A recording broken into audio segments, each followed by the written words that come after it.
జై గురుదేవ్. ఓం శ్రీ సాయిరామ్. దివ్య ప్రేమ స్వరూపులారా, నిన్న మీరు గురు సందేశంలో సాంకేతిక సాధన అనే అంశాన్ని గురించి తెలుసుకున్నారు. ఈరోజు సాధన యొక్క అవసరం, సాధన ఆవశ్యకత అనే అంశాన్ని గురించి తెలుసుకోబోతున్నారు. వాస్తవానికి సాధన అనేది సరళంగా ఉండాలి, సులభంగా ఉండాలి, సునాయాసంగా ఉండాలి, తక్కువ సమయంలో ఎక్కువ లబ్ధి కలగాలి. అది కఠోరంగా కాఠిన్యంగా ఉండకూడదు. సున్నితమైన, విలువైన, సూక్ష్మమైన, అనంతమైనటువంటి మేధస్సుపై ఎటువంటి బలవంతపు ప్రయోగాలు చేయకూడదు. అది చాలా ప్రమాదకరం. మానవుడు నాగరికత పరిణామంలో అతి సున్నితంగా, సూక్ష్మంగా తయారయ్యాడు. 25,000 సంవత్సరాల క్రితం మానవుడికి నేటి మానవుడికి ఎంతో వ్యత్యాసం ఉంది. మానవుడు సైన్సు, సాంకేతిక పరిజ్ఞానంలో, అధునాతన జీవన విధానంలో శరవేగంగా ముందుకు దూసుకుపోతున్నాడు. 4 గోడల మధ్య కూర్చొని భూమండలం మొత్తంలో ఎక్కడేం జరుగుతుందో క్షణాల్లో తెలుసుకోగలుగుతున్నాడు. అంతరిక్ష ప్రయోగాల్లో పూర్తిగా నిమగ్నమయ్యాడు. సృష్టికి ప్రతి సృష్టిని చేయగలుగుతున్నాడు. అద్భుతాలను ప్రదర్శించగలుగుతున్నాడు. ఏ రంగాన్ని తీసుకున్నా, ఏ వ్యవస్థను తీసుకున్నా అనూహ్యమైనటువంటి అభివృద్ధి కలుగుతుంది, కనిపిస్తుంది. ఇటువంటి తరుణంలో సాధన అనేది ఎలా ఉండాలి? సరళంగా ఉండాలి, సులభంగా ఉండాలి, సునాయాసంగా జరగాలి. మనస్సుపై ఎటువంటి ఒత్తిడి ఉండకూడదు. అందువలన క్రీస్తు పూర్వం నాడు ఆధ్యాత్మిక మార్గం వెలుగులోకి వచ్చినప్పుడు మానవుడి యొక్క మానసిక పరిస్థితికి 2020వ సంవత్సరం తర్వాత మానవుడి యొక్క మానసిక పరిస్థితికి మధ్య ఎంతో వ్యత్యాసం ఉంది. కాబట్టి ఆనాడు అందించినటువంటి ఆధ్యాత్మిక విధానం నవీన మానవుడి యొక్క మేధస్సుపై ప్రయోగించకూడదు. విధానాలు మారుతూ ఉండాలి. మానవుడి యొక్క మేధస్సు మారుతూ ఉంది కాబట్టి అందించేటటువంటి విధానాలు కూడా మారుతూ ఉండాలి. ఆనాడు ఆది మానవుడి యొక్క మనసు ముడి రూపంలో ఉంది, రఫ్గా ఉంది, అమాయకత్వం ఎక్కువగా ఉంది, అక్షరాస్యత తక్కువగా ఉంది, తెలివి, మేధా సంపత్తి పరిమితంగా ఉన్నాయి, ప్రజ్ఞ కూడా పరిమితంగా ఉంది. అందువల్ల ఆర్య సంతతి దశాబ్దాల తరబడి సంపూర్ణ మౌనంలో ఉండి అంతరంగంలో ఉన్నటువంటి కొద్దిపాటి సంస్కారాలను సమూలంగా కరిగించుకొని విశ్వదర్శనం గావించుకొని అటువంటి విలువైనటువంటి బ్రహ్మజ్ఞానాన్ని, ఆత్మజ్ఞానాన్ని, అద్వైత జ్ఞానాన్ని ప్రపంచానికి అందించడం జరిగింది. కానీ దురదృష్టం ఏంటంటే గత 25,000 సంవత్సరాలుగా నాగరికత పరిణామంలో మనిషి భౌతికంగా బలహీనపడుతూ వచ్చాడు, మానసికంగా కలుషితమవుతూ వచ్చాడు. శారీరక రుగ్మతలు పెరుగుతున్నాయి, మానసిక ఒత్తిళ్లు కూడా పెరుగుతున్నాయి. మనసు ఎప్పుడైతే మృదువుగా, సున్నితంగా, సూక్ష్మంగా ఉందో దానిపై ఎటువంటి బలవంతపు ప్రయోగాలు చేసినా సత్ఫలితం రాకపోగా ఇంకా నష్టం సంభవించే అవకాశం ఉంది. అందువల్ల క్రీస్తు పూర్వం నాటి విధానాలను నవీన మేధస్సులపై బలవంతంగా ప్రయోగించకూడదు. పతంజలి కాలం నాటి పరిస్థితులు వేరు, గౌతమ బుద్ధుడి కాలం నాటి పరిస్థితులు వేరు, ఆది శంకరాచార్యుల కాలం నాటి పరిస్థితులు వేరు, నేటి పరిస్థితులు వేరు. అందువల్ల మనం ఏం చేయాలి? మనిషి మీద ఎటువంటి ఒత్తిడి ఉండకుండా మనసును బలవంతంగా సాధనకు మళ్లించకుండా సాధన ఒక ఆటలాగా సునాయాసంగా జరిగిపోయే విధంగా మన విధానాన్ని అందించగలగాలి. నేను ఆ విధంగానే నా శరీరం మీద ప్రయోగాలు చేసుకున్నాను కాబట్టి సత్ఫలితాన్ని పొందగలిగాను. కఠోర నియమాలు పాటించడం అంటే అది అందరికీ అందకుండా పోవటమే. కొద్ది మందికి మాత్రమే పరిమితం అవుతుంది.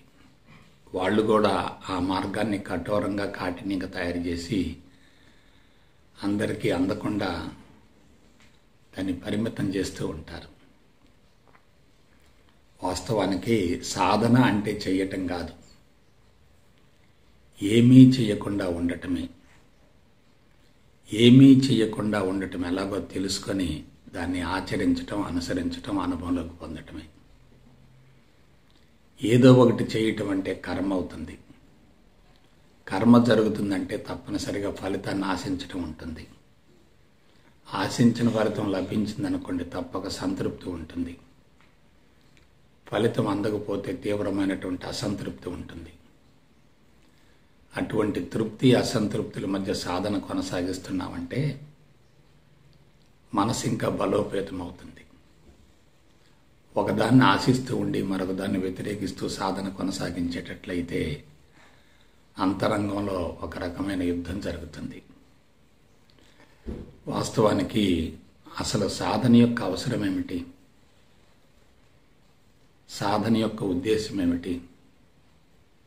ఎవరైనా ఎందుకు సాధన కొనసాగించాలి? సాధన యొక్క అవసరం ఏమిటి? ఎందుకు మనిషి బలహీనపడ్డాడు? అందుకు మూల కారణం ఏమిటి? బలహీనపడ్డటువంటి మనిషిని బలోపేతం గావించడం ఎలా? దీనిని గురించి మనం లోతుగా అధ్యయనం చేసేటట్లయితే సాధన ఏ విధంగా ఉండాలి అనే దాని గురించి స్పష్టమైనటువంటి అవగాహన కలుగుతుంది. ఆది మానవుడు జంతువులాగా జీవించాడు. జంతువు అంటే ఆహారము, నిద్ర, మైథునం, భయం. ఆహారము, నిద్ర, మైథునం, భయం అంటే అవన్నీ జంతువుల యొక్క లక్షణాలు, జంతు ప్రవృత్తికి సంబంధించినటువంటి లక్షణాలు అవుతాయి. అతనికి ఒకే ఒక ప్రమాదకరమైనటువంటి లక్షణం ఏంటంటే మరణ భయం.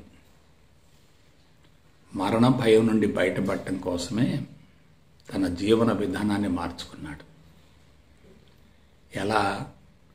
ప్రకృతిలో ఒంటరిగా స్వేచ్ఛగా జీవించేటటువంటి మానవుడు సామూహిక సంఘ జీవనానికి మళ్ళాడు. అప్పుడే స్వేచ్ఛను కోల్పోయాడు, బంధాలలో పడ్డాడు. ఎప్పుడైతే స్వేచ్ఛను కోల్పోయి బంధాల్లో పడ్డాడో మనసు సూక్ష్మంగా తయారు కావటం మొదలుపెట్టింది. మనసు బలోపేతం అవుతూ వచ్చింది. మనసు అంటే ఆలోచనల సమూహం, మాయకు ప్రతిరూపం. బంధాలను పెంచుతుంది, మనిషిని పరిమితం చేస్తుంది, ప్రజ్ఞ కుంచింపజేస్తుంది, అహంకారాన్ని బలోపేతం చేస్తుంది, స్వార్థం, సంకుచిత తత్వాన్ని పెంచుతుంది. కాబట్టి మనసు అంటే ఆలోచనల సమూహం. మనసు వికసిస్తూ ఉందంటే ఆలోచనల వేగం తగ్గుతూ ఉంటుంది.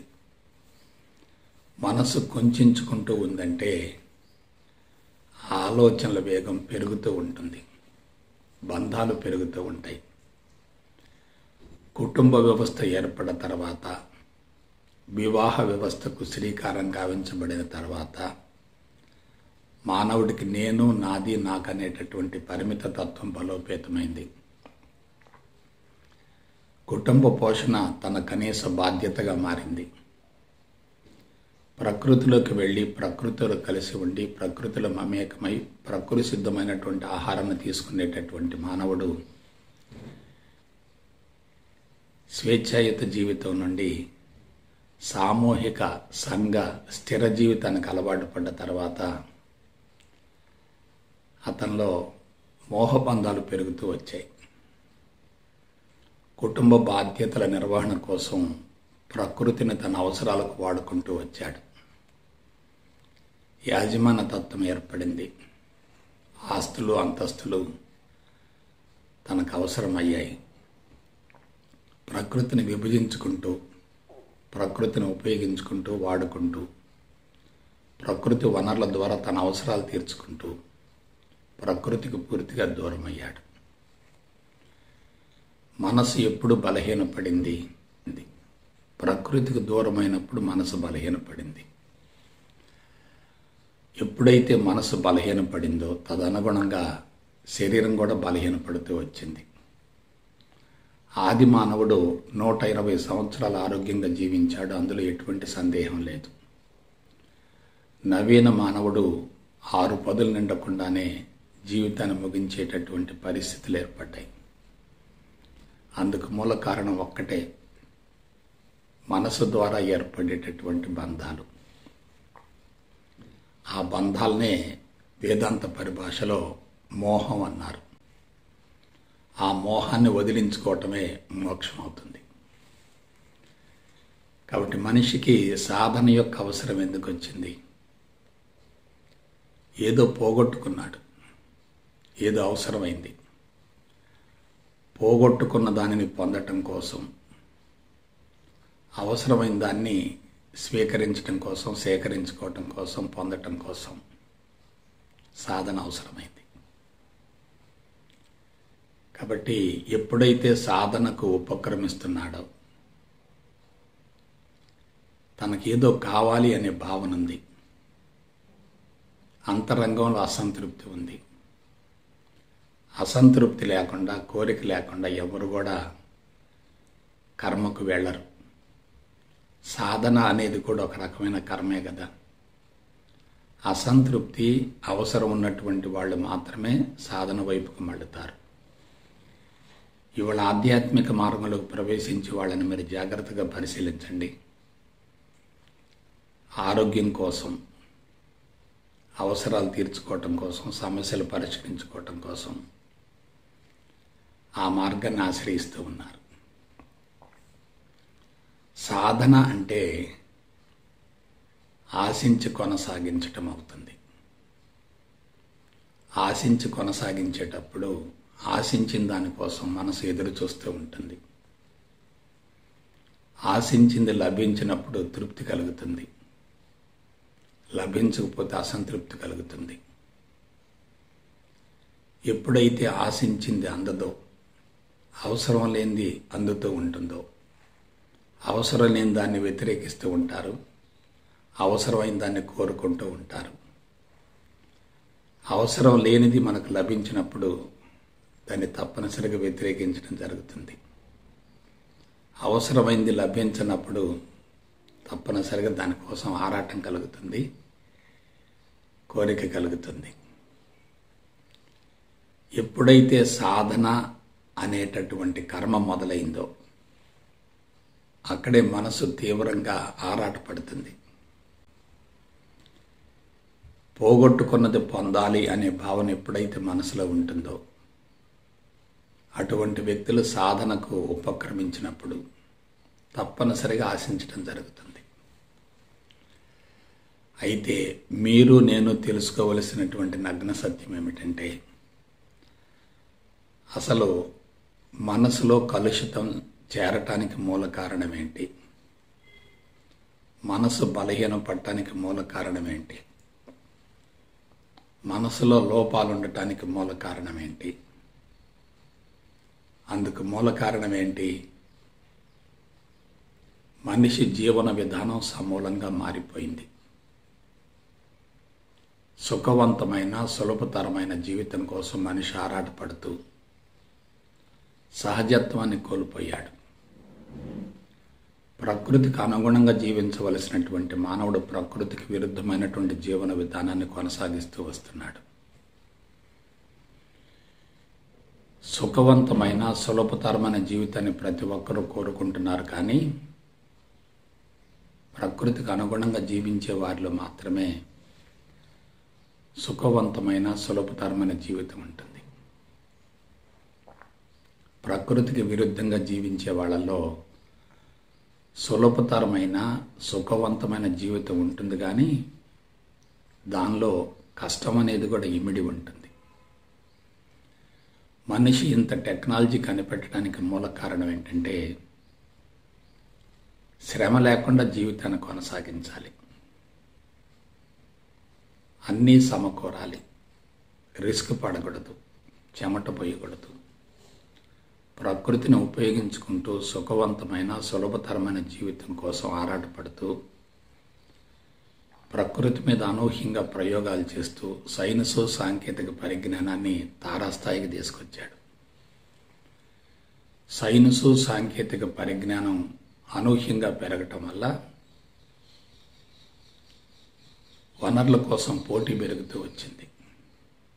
చుట్టూ భౌతిక సంపద లేకుండా జీవించలేని పరిస్థితి ఏర్పడింది. ఎప్పుడైతే భౌతిక సంపదను అనూహ్యంగా సేకరించాలి అనే భావన కలిగిందో అప్పుడే ఉత్పత్తులు గణనీయంగా పెరిగాయి. గత 25,000 సంవత్సరాలుగా ఈ పరిణామం దశల వారీగా జరుగుతూ వస్తుంది. మానవుడు చేస్తున్నా చేయబోతున్నా సరిదిద్దుకునే పెద్ద తప్పు ఏంటంటే దీన్ని అంతటినీ అభివృద్ధిగా భావిస్తున్నాడు. కానీ మీరు నేను తెలుసుకోవలసిన నగ్న సత్యం ఏంటంటే భౌతిక పరమైనటువంటి అభివృద్ధి ఎంత మోతాదు పెరుగుతుందో మానసిక శక్తులు అంతే మోతాదులో బలహీనమవుతాయి. మనసు బలహీనమైందంటే తదనుగుణంగా శరీరం కూడా బలహీనపడుతుంది. మనసు శరీరం రెండు బలహీనపడ్డాయంటే ఆరోగ్యం పోతుంది, ఆయువుకు దించబడుతుంది, అశాంతి పెరుగుతుంది, అసంతృప్తి కూడా పెరుగుతుంది, మరణ భయం మనిషి నిరంతరం వెంటాడుతూ ఉంటుంది. కాబట్టి వీటన్నింటి నుంచి బయటపడటం కోసం సాధన అనేది అవసరమైంది.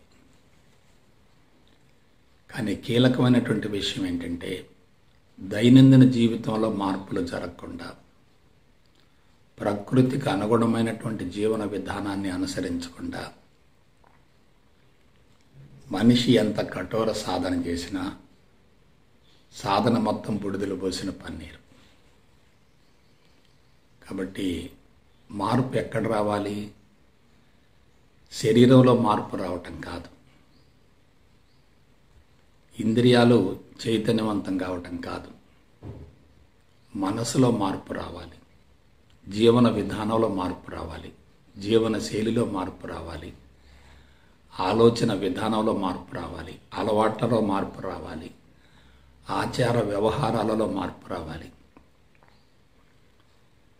గత కొన్ని వేల సంవత్సరాలుగా మనిషి తిరోగమనంలో ఉంటూ సహజ సిద్ధమైనటువంటి జీవితాన్ని పూర్తిగా వదిలేసి కృత్రిమమైనటువంటి జీవితానికి అలవాటు పడి తిరిగి పునరుద్ధరించలేని స్థాయికి బలహీనపడ్డాడు. ఇదంతా ఆకస్మికంగా జరగలేదు. ఏదైతే చెయ్యాలో అది చెయ్యలేదు, ఏదైతే చేయకూడదో అది చేస్తున్నాడు. ఎలా జీవించాలో అలా జీవించడం లేదు, ఎలా జీవించకూడదో అలా జీవిస్తున్నాడు. ఏమి తినాలో అది తినటం లేదు, ఏమి తినకూడదు అది తింటున్నాడు. ఇదంతా ఏమిటి? ఆలోచన విధానంలో వచ్చినటువంటి పొరపాటు, అలవాట్లలో వచ్చినటువంటి పొరపాటు, జీవన శైలిలో వచ్చినటువంటి పొరపాటు. ఇటువంటి పొరపాటును సరిదిద్దుకోకుండా సాధన చేస్తే ప్రయోజనం ఏమిటి? ఆసనాలు దేనికి పనికొస్తాయి? కేవలం శారీరక శుద్ధికి మాత్రమే పనికొస్తాయి. ప్రాణాయామ దేనికి పనికొస్తుంది? నాడీ మండలాన్ని తాత్కాలికంగా శుద్ధి చేయడం కోసం మాత్రమే పనికొస్తుంది. కానీ మనిషికి అవసరమైంది ఏమిటి? మనసు మారాలి. మనసును మార్చకుండా శరీరం మీద ఎటువంటి బలవంత ప్రయోగాలు చేసినా ఈ మొత్తం కూడా బూడిదలో పోసిన పన్నీరే కదా. రెండవది బాహ్యముఖం, అంతర్ముఖం అనేటటువంటి రెండు విషయాల్ని మనం పరిగణనలోనికి తీసుకోవాలి. సాధన అనేది బాహ్యముఖాన్ని పెంచకూడదు, అంతర్ముఖం వైపుకు మళ్లించాలి. ఎప్పుడైతే బాహ్యపరమైనటువంటి అంశాలను పరిగణనలోనికి తీసుకొని మనిషి సాధన చేస్తున్నాడో బంధాలు ఇంకా బలోపేతమవుతున్నాయి. బాహ్యపరమైనటువంటి అంశాల వలన బంధాలు ఇంకా పెరుగుతాయి. అసలు సాధన యొక్క ఉద్దేశం ఏంటి? బంధాలను కరిగించుకోవటం, సంపూర్ణ స్వేచ్ఛను పొందటం కదా.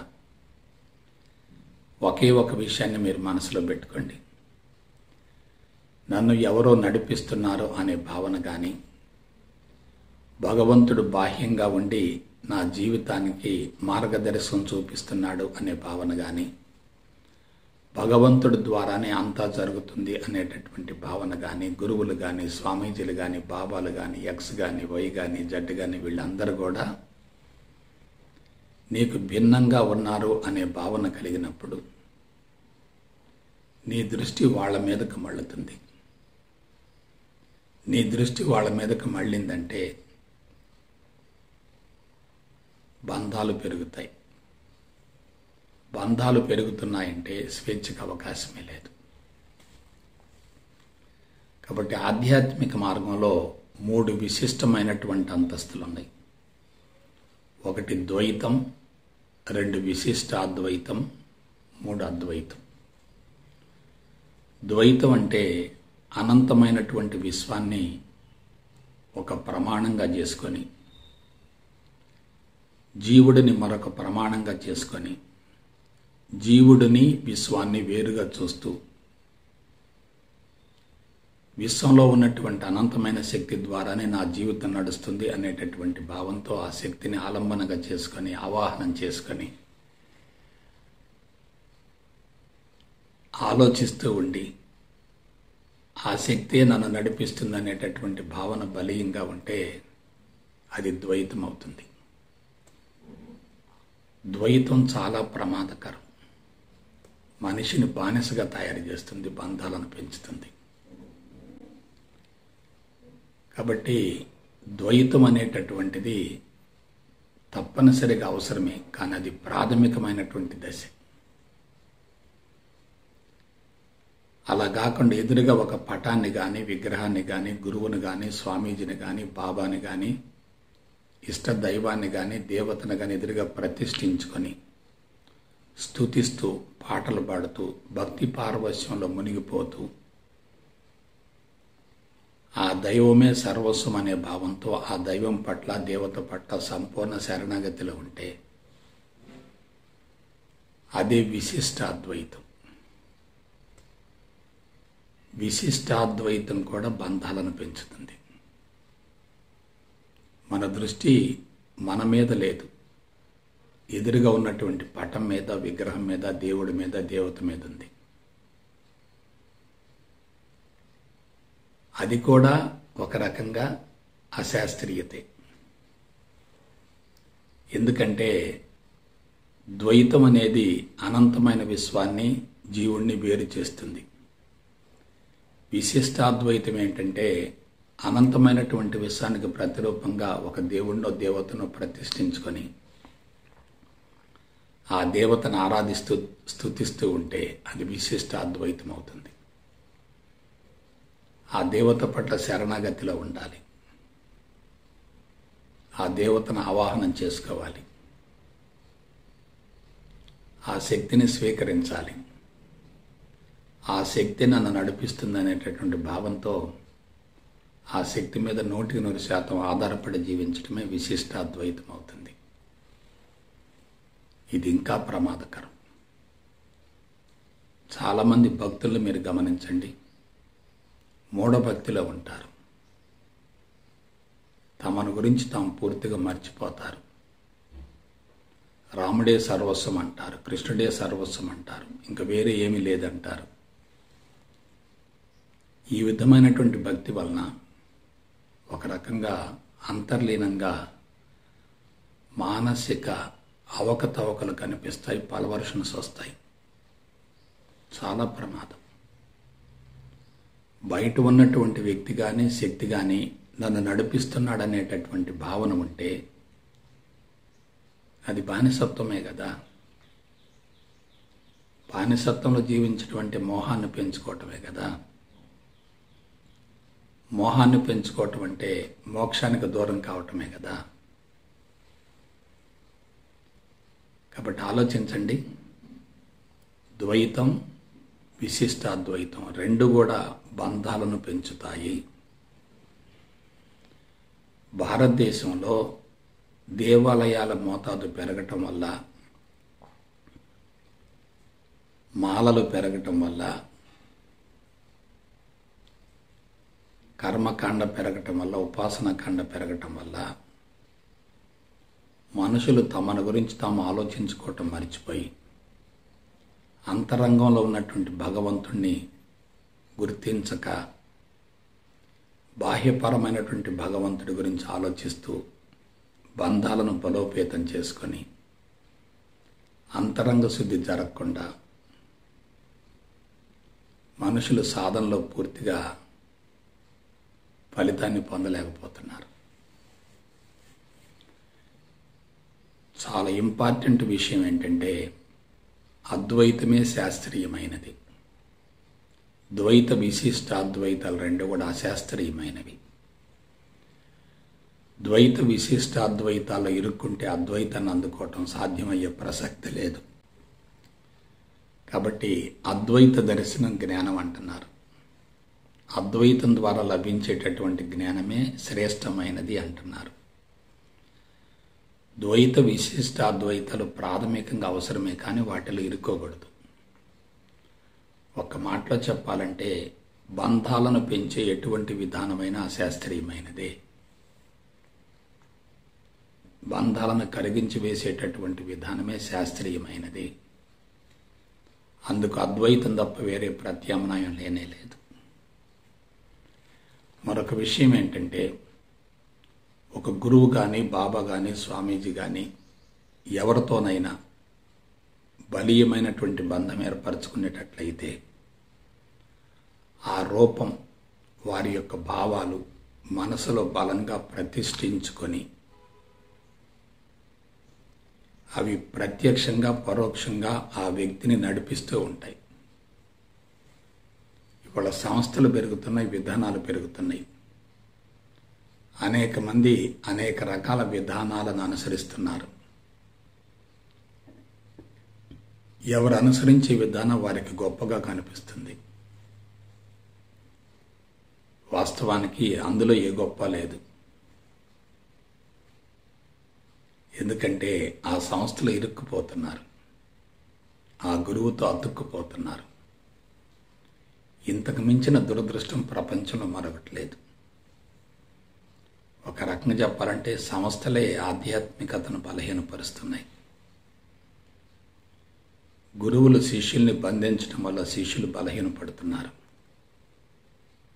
శిష్యులు కూడా గురువుల్ని ఉన్నతంగా భావిస్తూ తమ అంతరంగంలో ఉన్నటువంటి ఔన్నత్యాన్ని గుర్తించలేకపోతున్నారు. ఇవన్నీ బాహ్యపరమైనటువంటి విషయాలే కదా, బాహ్యపరమైనటువంటి అంశాలే కదా.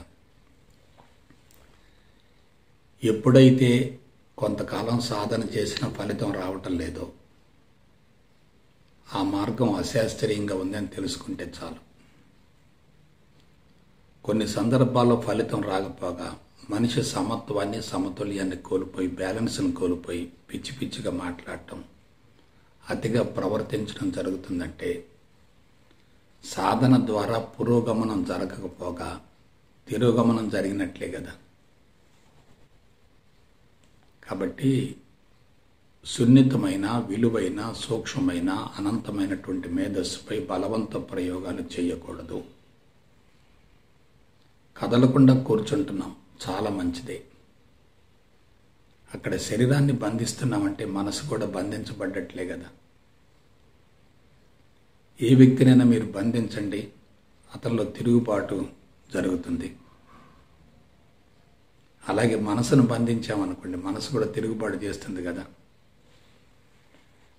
చాలామంది ఏమనుకుంటున్నారంటే మనసు నిలకడగా ఉండటం లేదు అనుకుంటున్నారు. నిలకడగా ఉండదు, నిలకడగా ఉండవలసిన అవసరం లేదు. కొంతమంది సమాధాభ్యాసం అనగానే అన్ని ఆలోచనలు పూర్తిగా కరిగిపోయి శూన్యస్థితి రావాలి అనుకుంటున్నారు. ఎప్పుడో ఒకప్పుడు శూన్యస్థితి కలిగిందనుకోండి, అదే ఎప్పుడు కలగాలనుకుంటూ ఉంటారు, ఆశిస్తూ ఉంటారు. కలిగినప్పుడు సంతృప్తి ఉంటుంది, కలగకపోతే అసంతృప్తి ఉంటుంది. అసలు సాధన అంటే ఏమిటి?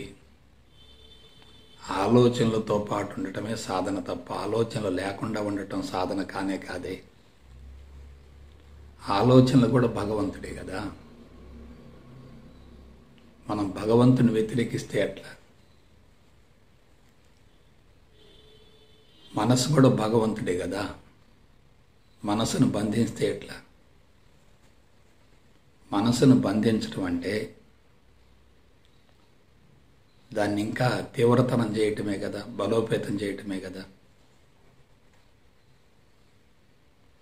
కాబట్టి ఏ ఉద్దేశంతో మనం సాధన చేస్తున్నామో ఆ ఉద్దేశం నెరవేరినప్పుడు ఆ సాధన కొనసాగించి ఎటువంటి ప్రయోజనం లేకపోతే కొంతకాలానికి ఆ మార్గం పట్ల వ్యతిరేకత ఏర్పడుతుంది కదా. కాబట్టి ప్రపంచంలో అందించబడేటటువంటి సాధనలన్నీ కూడా ప్రాథమికమైనవి, పురాతనమైనవి. ఓల్డ్ టెక్నాలజీని నవీన మేధస్సులపై బలవంతంగా ప్రయోగించకూడదు. మీరు ఒక వస్తువుని తీసుకోండి, మొదట్లో తయారైనటువంటి వస్తువుకి 10 సంవత్సరాల తర్వాత తయారైనటువంటి వస్తువుకి ఎంతో వ్యత్యాసం ఉంటుంది. నాణ్యత పెరుగుతూ ఉంటుంది, క్వాలిటీ పెరుగుతూ ఉంటుంది, లోపాలన్నీ సవరించబడుతూ ఉంటాయి.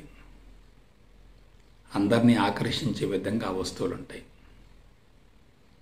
ప్రాథమికంగా ప్రయోగాత్మకంగా వస్తువు తయారైనప్పుడు ఒక రకంగా ఉంటుంది, నైపుణ్యం పెరిగిన తర్వాత తయారైనటువంటి వస్తువు మరొక రకంగా ఉంటుంది.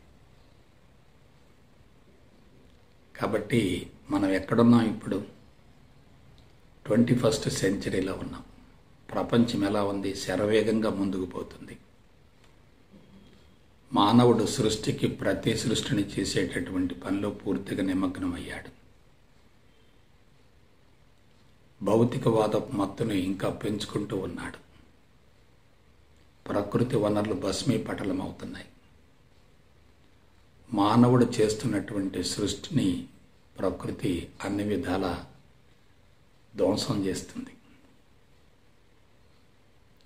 ఇటువంటి పరిస్థితులలో మనిషి యొక్క జీవన విధానాన్ని, జీవన శైలిని, ఆలోచన విధానాన్ని, అలవాట్లను తప్పనిసరిగా మార్చగలగాలి. కాబట్టి లౌకిక జీవితం ధర్మబద్ధంగా, శీల సంపదతో కూడి, నైతిక విలువలతో కొనసాగితే అసలు ఆధ్యాత్మికత యొక్క అవసరమే ఉంటుంది. పూర్తిగా మనిషి బలహీనపడ్డాడు కాబట్టి బలహీనపడ్డటువంటి మనిషిని బలోపేతం చేయాలంటే అతనిపై బలవంతపు ప్రయోగాలు చేయకూడదు.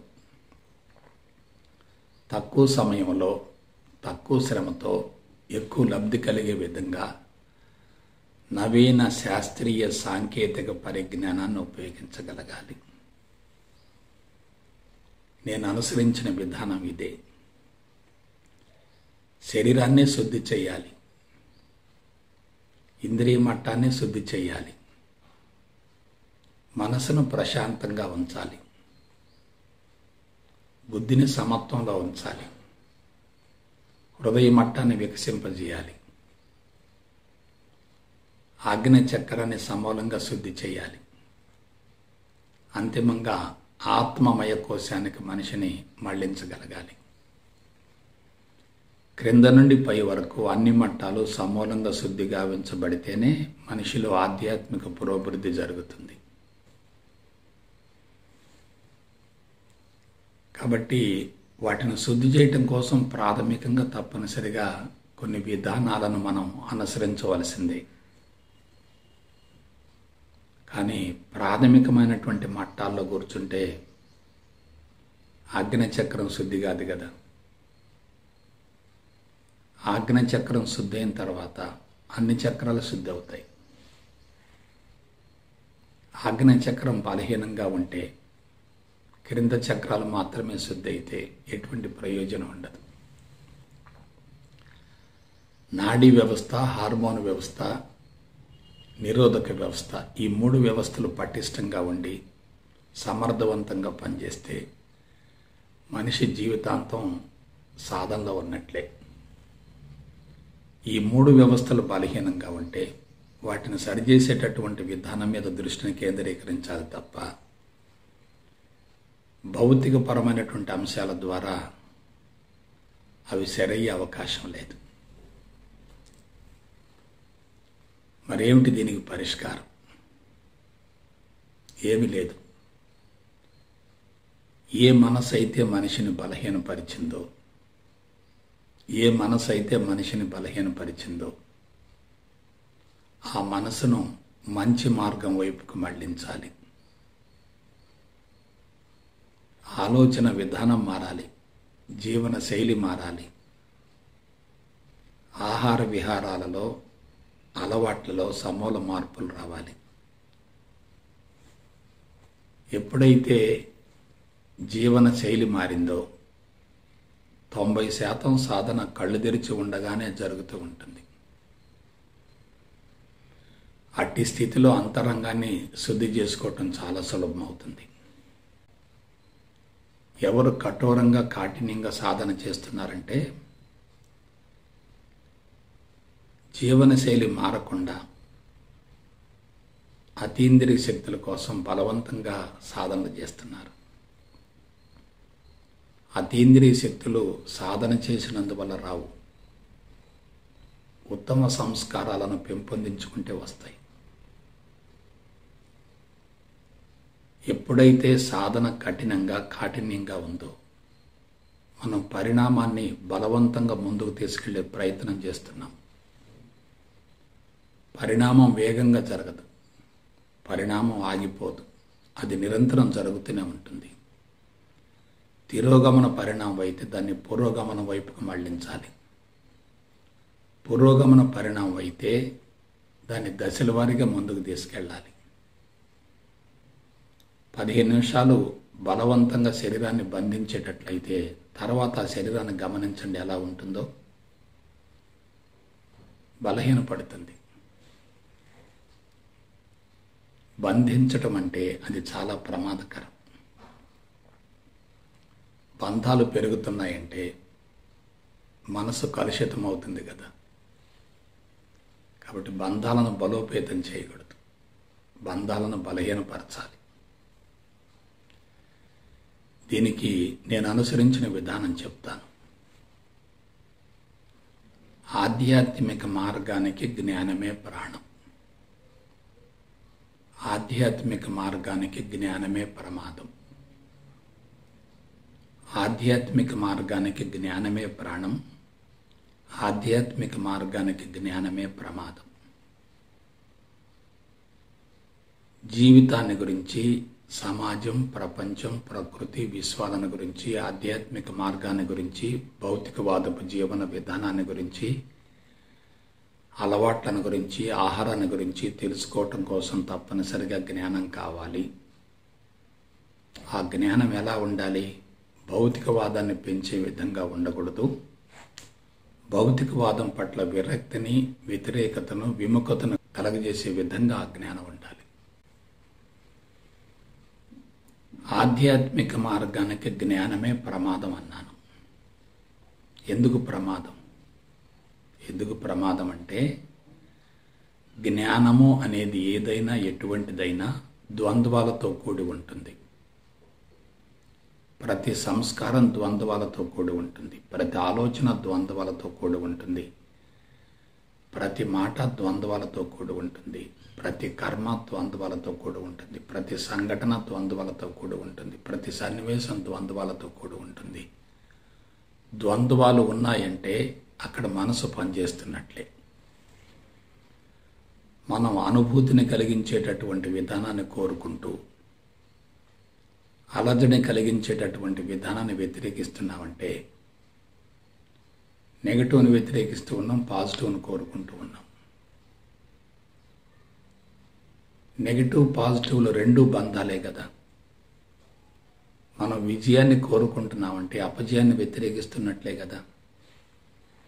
అపజయాన్ని వ్యతిరేకిస్తున్నామంటే విజయాన్ని ఆశిస్తున్నట్లే కదా. విజయం అపజయం రెండు ఏమిటి? బంధాలే కదా, ద్వంద్వాలే కదా, పాక్షికాలే కదా, అసంపూర్ణాలే కదా, పరస్పర విరుద్ధమైన అంశాలే కదా, సంకల్ప వికల్పాలే కదా. అవి మనసుకు సంబంధించినవే కదా, జ్ఞానానికి సంబంధించినవే కదా. కాబట్టి ఆధ్యాత్మిక మార్గానికి జ్ఞానమే ప్రాణమని ఒకవైపు చెప్తున్నాను, ఆధ్యాత్మిక మార్గానికి జ్ఞానమే ప్రమాదం అంటున్నాను. ఎందువల్ల? జ్ఞానం అనేది ఏదైనా ఎటువంటిదైనా భౌతిక ప్రపంచానికి సంబంధించిందే, జీవితానికి సంబంధించిందే, సమాజం, ప్రపంచం, ప్రకృతి, విశ్వాలకు సంబంధించిందే. సమాజం, ప్రపంచం, ప్రకృతి, విశ్వాలు, వ్యక్తి సైతం నిరంతరం మార్పులు చెందుతూ ఉంటాయి. మార్పులు చెందేది ఏది కూడా సత్యం కానే కాదు, మాయకు ప్రతిరూపం. ఇదే కీలకమైనటువంటి అంశం. దీని గురించి జాగ్రత్తగా విశ్లేషించుకుంటే మనకు తాళం చేయి దొరికినట్లే. కాబట్టి జ్ఞానమే ప్రాణం, జ్ఞానమే ప్రమాదం. మరి మనకు ఎటువంటి జ్ఞానం కావాలి? భౌతికపరమైనటువంటి జ్ఞానాన్ని కరిగించే జ్ఞానం కావాలి. మన అంతరంగంలో ఉన్నటువంటి సంస్కారాన్ని సమూలంగా కరిగించేటటువంటి జ్ఞానం కావాలి. అదేమిటి? అద్వైతం, ఆత్మజ్ఞానం, బ్రహ్మజ్ఞానం. ద్వైతానికి అద్వైతానికి వ్యత్యాసం ఏంటి? ద్వైతంలో జీవుడు దేవుడు వేరుగా ఉంటారు. అద్వైతంలో ద్వంద్వాలు రెండు కూడా కరిగిపోతాయి, కలిసిపోతాయి. ఎప్పుడైతే ద్వంద్వాలు కరిగిపోయాయో, కలిసిపోయాయో, జ్ఞానం కూడా కరిగిపోతుంది. కాబట్టి నెగటివ్ మాయే, పాజిటివ్ కూడా మాయే. నెగటివ్ అనేది ఇనుప సంఖ్యలు అయితే పాజిటివ్ అనేది బంగారు సంఖ్యలు అవుతుంది. ఎప్పుడైతే కనిపించే స్థూల జగత్తు మొత్తం మాయా అనేటటువంటి భావన కలుగుతుందో, భౌతిక జగత్తుతో ఉన్నటువంటి బంధాలన్నీ కూడా బలహీనపడిపోతాయి. అప్పుడు మనిషి బాహ్యముఖ ప్రయాణం నుండి అంతర్ముఖానికి మళ్ళుతాడు. అది ఆధ్యాత్మిక పునాదికి స్పష్టమైనటువంటి బీజమవుతుంది, సోపానమవుతుంది. బాహ్యముఖంలో ఉన్నంత వరకు బంధాలు పెరుగుతూనే ఉంటాయి. అంతర్ముఖమైన మరుక్షణమే బంధాలు కరిగిపోతాయి. కాబట్టి బంధాలు కరిగిపోవాలి తప్ప బలోపేతం కాకూడదు. బంధాలు కరిగిపోతున్నాయంటే మనసు ఖాళీ అవుతుంది. మనసు ఖాళీ అవుతుందంటే ఆ మనసే ఆత్మగా రూపాంతరం చెందుతుంది. కాబట్టి సాధన యొక్క అవసరం ఏమిటి? మోహాన్ని కరిగించుకొని మోక్షాన్ని పొందటం కోసం, బంధాలను కరిగించుకొని స్వేచ్ఛను పొందటం కోసం, శారీరక రుగ్మతలను తొలగించుకొని ఆరోగ్యం పొందటం కోసం, కుదించబడే జీవిత కాలాన్ని పొడిగించుకోవటం కోసం, అశాంతిమయమైనటువంటి జీవన విధానాన్ని ప్రశాంతంగా కొనసాగించడం కోసం, అంతరంగంలో ఉన్నటువంటి అసంతృప్తిని సమూలంగా తొలగించుకొని సంతృప్తికరమైన జీవితాన్ని కొనసాగించడం కోసం, ఆనందాన్ని జీవితాంతం అనుభవిస్తూ ప్రశాంతంగా విశ్వంలో కలిసిపోవటం కోసం సాధన కావాలి. మనిషి ఉన్నతంగా ఎదగటం కోసం సాధన కావాలి తప్ప దిగజారటం కోసం సాధన యొక్క అవసరం లేదు. కాబట్టి జ్ఞానపరంగా ఎదిగినప్పుడు మనిషి అంతరంగం నిండు కుండలా ఉంటుంది. అంతరంగం నిండు కుండలా ఉన్నప్పుడు అన్ని రకాల బలహీనతలు, లోపాలు సమూలంగా దగ్ధమైపోతాయి. అందుకే దాన్నే జ్ఞాన అగ్ని దగ్ధ కర్మాణ అన్నారు. జ్ఞానం అనేటటువంటి అగ్నిలో కర్మల కట్ట మొత్తం సమూలంగా దగ్ధం గావించుకోవాలి. కాబట్టి జ్ఞానం అనేది అవసరం ప్రాథమికంగా. ఆ జ్ఞానమే అవరోధం. ఎప్పుడైతే జ్ఞానం మాయ అని తెలుసుకుంటామో అప్పుడు జీవితం మాయగా గోచరిస్తుంది. సమాజం, ప్రపంచం, ప్రకృతి, విశ్వాలు సైతం మాయగా గోచరిస్తాయి. మాయ అనుకున్నప్పుడు దాని పట్ల విముఖత కలుగుతుంది. వాస్తవం అనుకున్నప్పుడు దాని పట్ల ఆసక్తి పెరుగుతుంది. భౌతికవాది వాస్తవం అనుకుంటాడు, కానీ ఆధ్యాత్మికవేత్త మాత్రం అదంతా మాయకు ప్రతిరూపంగా భావిస్తాడు. మాయకు ప్రతిరూపంగా భావించినప్పుడు దాని పట్ల ఆసక్తి ఉండదు, వ్యతిరేకత ఏర్పడుతుంది, విముఖత కలుగుతుంది, విరక్తి కలుగుతుంది. కాబట్టి సాధన అనేది శారీరక స్థితిని బట్టి, మానసిక స్థితిని బట్టి, అంతరంగ స్థితిని బట్టి, అంతరంగ స్వభావాన్ని బట్టి ఉండాలి తప్ప బలవంతపు ప్రయోగాలు చేయకూడదు. బలవంతంగా సాధన చేయటం అంటే అది తప్పనిసరిగా తిరోగమనమే. తిరోగమనాన్ని కొనసాగించేటట్లయితే సత్ఫలితం రాకపోగా దుష్ఫలితం వస్తుంది. అందుకే ఆధ్యాత్మిక ప్రచారాలు ముమ్మరంగా జరుగుతున్నప్పటికీ ప్రపంచంలో మార్పు రాకపోవటానికి మూల కారణం ఏంటంటే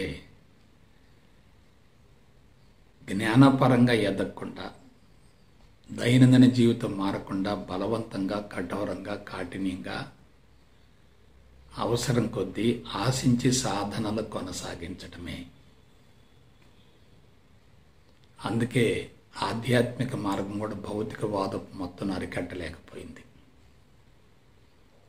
మనిషి బలమైనటువంటి వ్యవస్థలో బంధించబడి సమస్యల సుడిగుండంలో పూర్తిగా ఇరుక్కుని పోయి అడుగడుగున మానసిక ఒత్తిడిని అనుభవిస్తున్నప్పుడు అటువంటి మనసు మీద బలవంత ప్రయోగాలు చేస్తే ఎంత ప్రమాదకరమో ఆలోచించండి. కాబట్టి జ్ఞానమే ప్రాణం, జ్ఞానమే ప్రమాదం, జ్ఞానమే అవరోధం. అవరోధాన్ని తొలగించుకోవాలి, ప్రమాదం నుండి బయటపడాలి, అన్నింటినీ అందరినీ వదిలేసి సంపూర్ణ స్వేచ్ఛతో జీవితాన్ని కొనసాగించే విధంగా సాధన ఉండాలి. అటువంటి సాధన వైపుకు మీరందరూ కూడా ఉపక్రమించి సత్ఫలితాన్ని పొందటం కోసం చక్కటి ప్రణాళికతో ముందుకు సాగుతారని మనస వాచ కర్మణ కోరుకుంటూ సెలవు తీసుకుంటా. జై గురుదేవ్, జై గురుదేవ్, జై గురుదేవ్.